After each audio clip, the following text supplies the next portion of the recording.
It's March here at Monticello. The weather has been all over the place. One day it's snowing, the next it's 70 degrees out. It can leave our plants a little bewildered. Early daffodils and fragrant Roman hyacinths are bursting forth.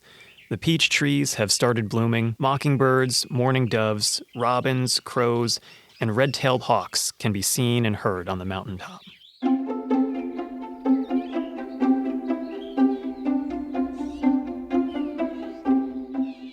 This is A Rich Spot of Earth, a podcast about gardening and the natural world.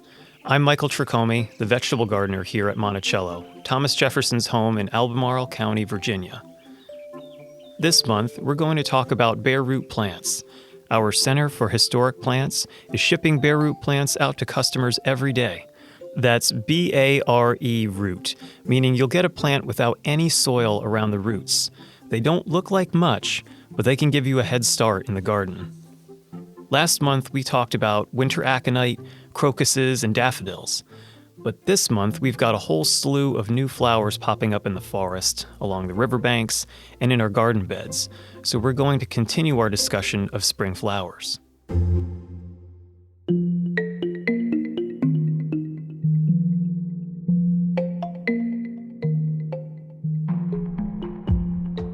People have been planting bare root plants for centuries. Thomas Jefferson did it more than 200 years ago. But a lot of home gardeners still feel intimidated about, one, what they'll receive when they order a bare root plant, and two, whether they'll be successful growing it. Here to allay your fears are my colleagues Peggy Cornett, Monticello's Curator of Plants, Jessica Armstrong, our Manager of Nursery Operations, and Robert Dowell, Horticulturalist at the Center for Historic Plants. First, Jessica and Peggy go over the basics. Bare root plants are plant specimens that have been dug in the late fall or early winter when they're dormant and stored in a cool environment until they're ready to ship in the early spring. And we have a wide variety of bare root plants, including wildflowers, trees, and shrubs. We've got 91 varieties, actually, for sale this year. And fruit trees also. Oh, and fruit trees, that's right. Apples, pears, persimmons. Jefferson was getting bare root plants from the Prince Nursery in the 1700s. When he received roses and things from the Prince Nursery, they would actually wrap them in ferns or moss. It is a really great way to receive a plant. And if you're following the guidelines that we share with you, you're going to be successful. I think it's a good way to get things growing before the summer comes on, because there's nothing worse than trying to keep something alive in the dead of summer. And a lot of times you can really get things well established before that happens. Now let's talk about bare root wildflowers. When we ship our plants for the wildflowers, we put them in a little plastic bag with some moistened peat moss because you don't want the roots to dry out. And that's crucial. When people are receiving a bare root plant, it can be a little intimidating. It's a lot of roots. You have to make sure that you have the growing tip going up in the right direction. Some are actually quite small, but there's a bud hidden in there. And like Peggy said, find that distal and proximal end. And if you're confused about what that might look like, the internet is an incredible resource to show you what these plants look like in their bare root state. It's important to observe the type of root structure that your wildflower has. And some plants are just like a little tiny ball with a few little tiny roots hanging off and a little triangular bud poking right out of the top, and it's a little corm. And those just need to be planted a couple of inches below the soil surface. You want to spread the roots out so that they're not all in a wad. You want to spread them out like they would grow naturally. But then you have some, like the Allegheny pachysandra, that it comes to maybe a 6 to 10 inch, almost like spaghetti noodle. Yeah, spaghetti noodle, or like a stick bug shape. People think you might need to plant that very deep, but it actually is something that needs to be planted laterally, just under the soil surface. Horizontally. And Maidenhair fern would be another example of that. Exactly, where it is just like this long rhizomal root structure that needs to be planted laterally in the ground instead of perpendicular. And in the packaging that we send people, we have a description of the root structures and how they should be planted. We asked Jessica to pick a favorite plant. I really love the celandine wood poppy, the Stylophorum diphyllum. It is beautiful. It's got a bright pop of yellow. I love the shape of the leaves. It's pretty simple when you receive them in. The roots are obviously pointing down. And then you plant it, and just a few weeks later, you've already seen the leaves emerging from the soil. The wood poppy is always just going to come up, even out of that strange chunk of a root. Now let's move on to trees. Robert shares his favorite. I have a special love for birches, and river birch is one species we sell. Birches are generally thought of as a northern tree, but the river birch is a great birch for the south, where a paper birch or other whitebark species would fail. I think its native range extends all the way to the Gulf. It's a beautiful tree. It's a beautiful tree, exfoliating bark, and you just give it a wet spot in full sun, and it will grow like a rocket. We mentioned the wildflowers. The trees are a similar story. It's going to be a little more obvious what's the foliar part and what's the root part. Although some people do say that it looks like just a stick in a bag. Yeah. It's because they're dormant. They are dormant, yeah. Some will leaf out faster than others, but let's assume that you receive your bare root tree or shrub in the mail and you can't plant it maybe for a week. The best thing to do is when it arrives, it'll be wrapped up in wet newspaper. So you want to take it out of that bag, take out that newspaper, and you want to rehydrate the roots in case they did dry out. The way you do that is just put it in a bucket of water for a period of time and they let it rehydrate.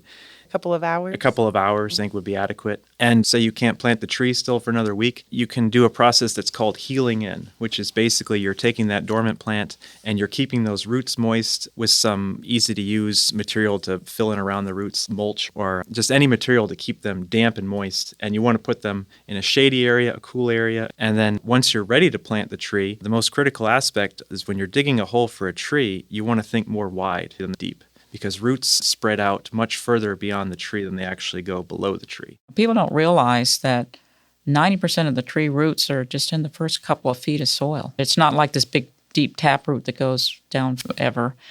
Most of the important roots are really in the top, and that's why it's so important to make a nice wide hole. And one thing that's particular to Virginia and other places with heavy hardpan clay soil is as you're digging that hole, you might notice your shovel will make like a smooth kind of glazing effect on the edges of that hole. If you plant a tree in a hole that looks like that, you're basically putting your plant in a bucket and it could die.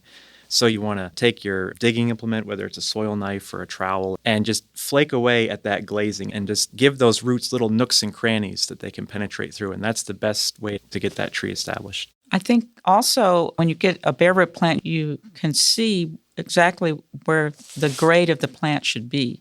And sometimes when plants are in pots, they might have been planted too deeply.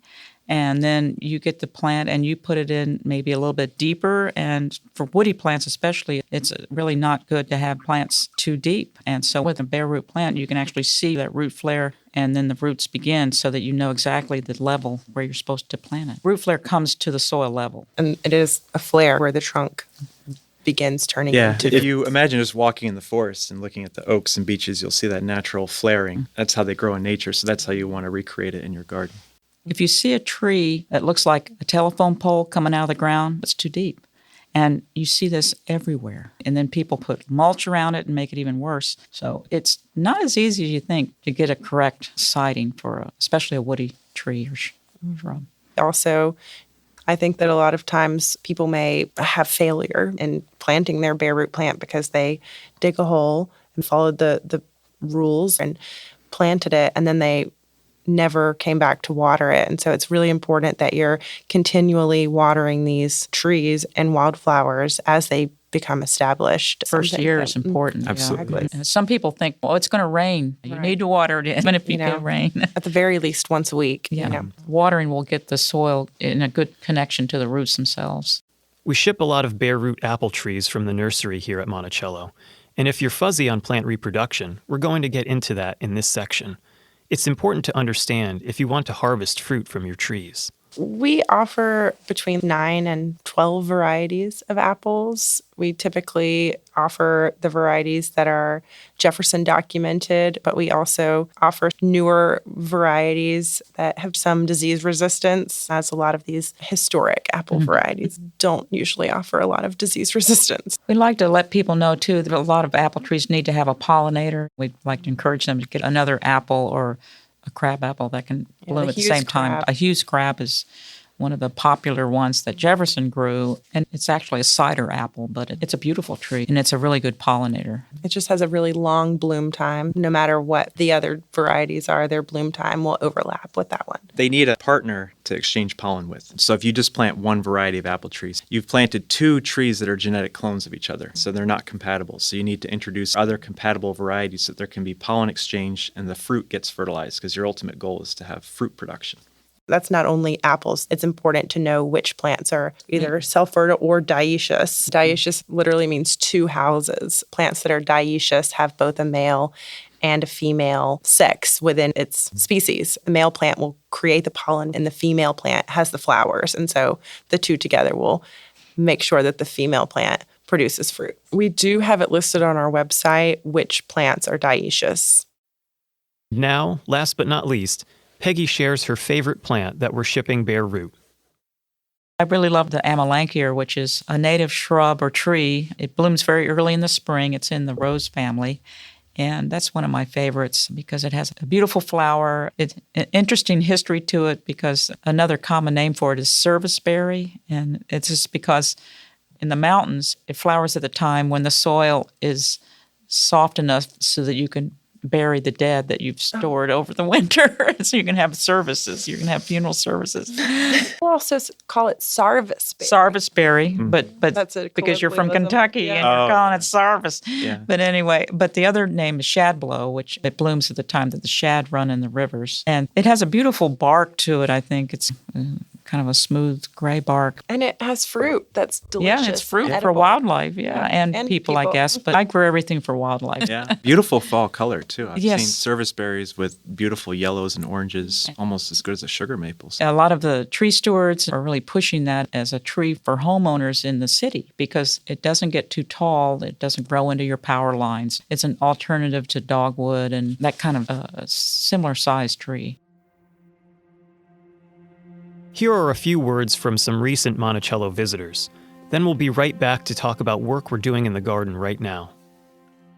Hi, I'm Joan from New Jersey. I'm John. I'm originally from England, but now from New Jersey. As you pull up to the house, I love the little leaf linden trees. Some of the branches reach down to the ground. Absolutely beautiful. Enjoying coming out here and seeing this beautiful setting. This time of year, we are busy preparing the soil for planting. We've been tilling in compost and leaf litter to allow for a good, healthy growing season. We've been directly sowing peas, lettuce, and salsify, or oyster plant, in the garden as well. Due to the warmer weather we've been having, we've been doing a lot more weeding and even watering. In our orchards, we've been steadily pruning our fruit trees before they've opened up in bloom. We make precision cuts to prevent any disease from spreading throughout a tree. We prune out any dead wood, and we also thin out the branches to provide good air circulation and lessen the weight on the branches of the tree.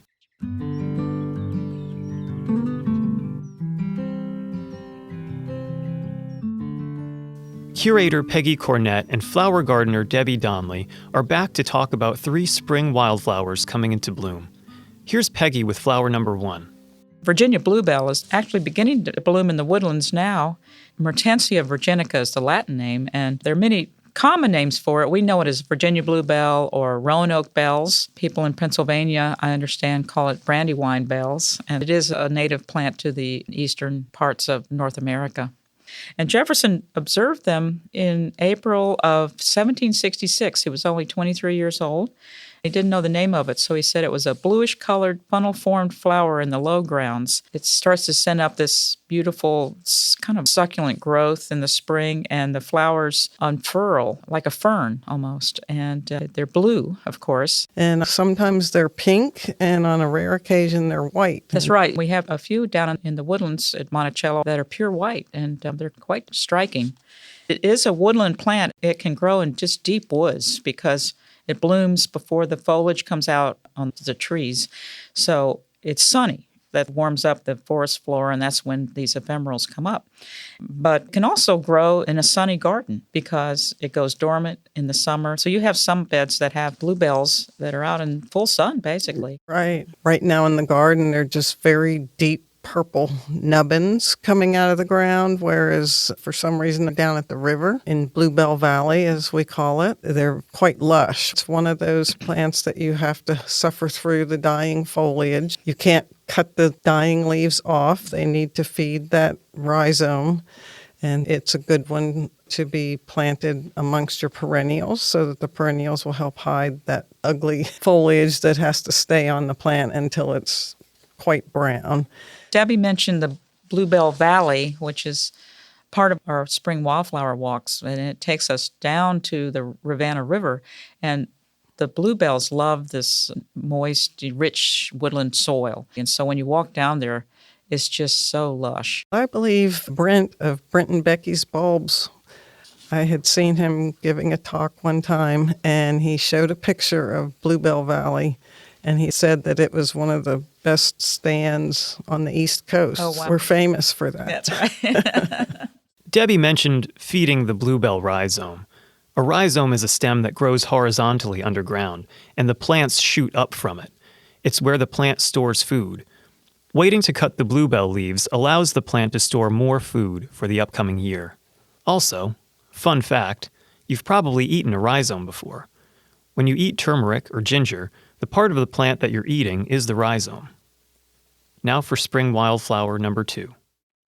Another plant that Jefferson first noted in the forest was the plant that he called puccoon, and that's a Native American name for the bloodroot. As the name implies, the root does have kind of a red cast to it. It's in the poppy family, so if you think of how delicate the flowers are, and they're just pure white and they come up early. They'll start to flower as the leaves are just starting to come out of the ground.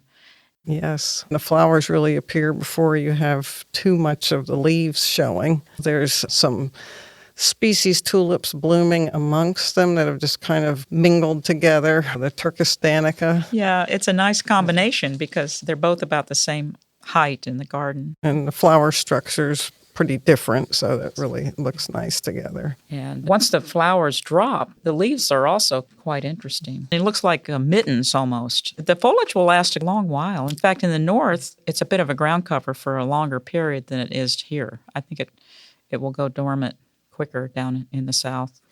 It does. Hot summer days tends to die out faster than if we have a cooler summer.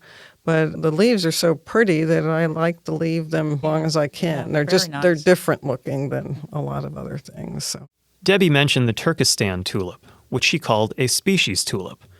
Most tulips are hybrids, but species tulips are unhybridized. The Turkestan's stems are shorter and hold clusters of blooms. Peggy mentioned that Jefferson documented finding bluebells and bloodroot in the forest as a young man. You kind of wonder if he would have been happier being a horticulturalist rather than a politician. He definitely had a lifelong fascination with plants. And that brings us to our last wildflower, the twinleaf. It's important to us because it's named after Thomas Jefferson. Its Latin name is Jeffersonia diphylla, and diphylla means two-parted leaf. And it was named in 1792 by a botanist named Benjamin Smith Barton, who made this big speech in front of the American Philosophical Society in Philadelphia. And he said that he was giving it the genus name Jeffersonia. It's actually in its own distinct genus. And he was naming it after Thomas Jefferson, not for his political contributions, but for his knowledge of botany and natural history, which was equaled by few others in America. So it was quite an honor. It's called a botanical namesake. Jefferson had an entire oval flower bed planted with Jeffersonia right near the north terrace of Monticello. I think he was quite proud of having a plant named after him. It's a white flower that looks a lot like mayapple, and the foliage looks like a butterfly wing. it has one of the prettiest seed capsules. Yeah, they're very unusual. These cute little seed pods that look like urns. We can't really sell seed of this plant because they have to stay moist. Once they get dry, they lose their viability. And in fact, A lot of times ants will spread them in your garden because they like to take those seeds and eat the stickiness off of them and carry them around. So they spread that way quite readily. Right. And it's available through mail order. And again, it's another ephemeral, so it's going to go dormant in the summer. But we grow it in the garden under big mallow plants. It's in there with the trillium, and right now there's Fritillaria meleagris in there with it. It's a group bed of a number of different plants, but they do enjoy the shade from that rose mallow. The mallow gets probably 5 or 6 feet tall and just makes a little mini forest over it, and the Jeffersonia is perfectly happy just growing among its roots. It's the same with the bloodroot is underneath the mallow on the other side of the garden. It's very happy there. Gets bigger every year. We have one last important note for you. We're offering wildflower walks in April. There are 4 of them on the calendar, and we try to keep the groups small because the walk is down narrow paths. And it's also a little bit challenging. Yeah, it's a long walk, and it goes It's down and downhill and it's uphill. And depending on the weather, it could be muddy and a little slippery. It's a fairly rigorous 3-hour hike through the forest around Monticello, but it's stunning. This year, the walks are scheduled for April 15th, 20th, 27th, and 29th. You can order tickets on our website. And please join us for the Center for Historic Plants Open House and Spring Plant Sale on April 22nd. Thanks for listening. Join us again in April when we talk about tulips and spring bulbs. In the meantime, happy gardening.